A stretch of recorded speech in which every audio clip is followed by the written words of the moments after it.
Шин санал санаанчлага онцгой биш харин эгэл жирийн үзэгдэл байх ертөнцийг төсөөлье. Жирийн мэдээлэл дээр бус харин дотоод мэрэгэн ухаан дээр суурилсан ертөнцийг төсөөлье. Иймэл ертөнцид амьдрах хүүхдүүдэд боломж бүрэн байх болно. Хэрвээ тэд дотоод зүүн совингоо хэрхэн сонсоход суралцвал гоц ухаан эгэл жирийн үзэгдэл болно. Бид өсч томорхын хэрээр орчин цагийн амьдрах хэмнэл бидний хит их мэдээлэлээр ачаалж сэтгэлийг стресстүүлдэг. Энэ нь бидний дотоод зүүн совингийн чадварт саад учруулдаг.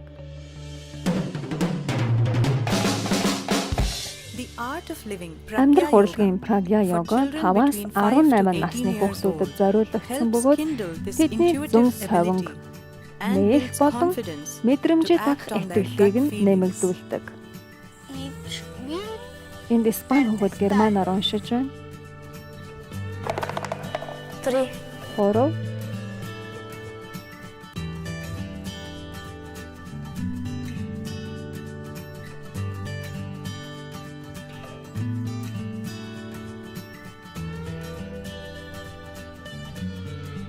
Passion fruit.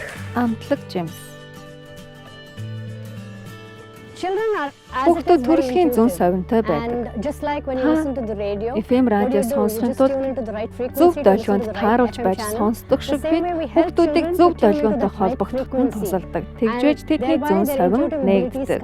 Бид амьдралын мэдлэгийг ихэвчлэн 5 мэдрэхүүгээрээ дамжуулан хүлээж авдаг. Харин энэ хичээлээр бид 5 мэдрэхүүгээс чанагш 6 дахь мэдрэхүйд хүүхдүүдийг холбохын тусалдаг. Энэ хичээлийн дараа би илүү тогтвортой анхаарал төвлөрөлтөнд сайжирч мөн олон төрлийн спортоор хичээлдэг болсон. Би үүнийг үгээр илэрхийлж чадахгүй харин охинд маань маш гүнзгий онцгой өөрчлөлт явагдаж байгааг мэдэж байна. Би анх удаа охиноо энэ хичээлд суулгасан. Эхний өдрийн хичээлийн дараа би үнэхээр гайхсан. Ганцхан өдрийн дотор ийм үр дүн гарна гэж би огт төсөөлөөгүй. Эйнштейн зүүн совин бол ариун нандин байдаг. Харин учир шалтгаан бол үнэнч туслах. Бид бэлгээ хайж харин туслахыг хүнддэг тийм л нийгмийг бүтээсэн гэж хэлсэн.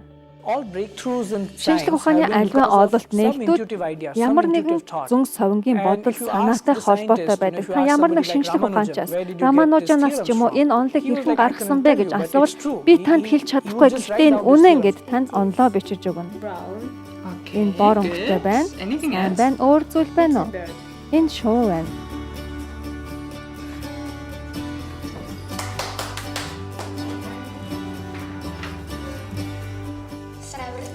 Мөнгөн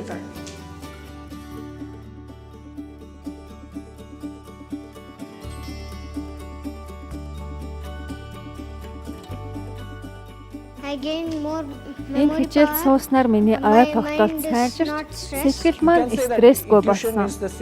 Зүүн совин цорын ганц тодорхойлогч хүчин зүйл гэж та хэлж болно. Хэн нэгэн зүүн совин байхгүй бол хүн төрөлхтөн зүүн совин байхгүй бид ямар ч ололт нээлт хийхгүй. Эгэл жирийн болон гайхалтай тамирчны хооронд сүүлийн хоромд зүүн совингоо дагж тоглосон тэр хормол тэднийг тодорхойлдог. Тэр сүүлийн хором тэр тамирчны ирээдүйг тодорхойлдог. Заримдаа асуудал шийдвэрлэх аргагүй мэт санагддаг. Харин та дотоод дуу хоолойгоо сонссноор танд энгийн шийдлүүдийг хэлж өгдөг. Соёл иргэншлийн өсрөнгийн хөгжилтүүд, гайхалтай нээлтүүд, дахин давтагдшгүй урлагийн бүтээлүүд зөвхөн шаргуу хөдөлмөрлөлтөөр бус харин зүүн совин дээр тулгуурласан байдаг. Энэ хоёр зарчмыг хамтдан хөгжүүлэх нь эртний энэтхэгийн боловсролын системийн цөмөн байсаар ирсэн. Амьдрах урлагаас хорвоо ертөнцид барьж буй дараагийн бэлгийг хүлээн авах цаг боллоо.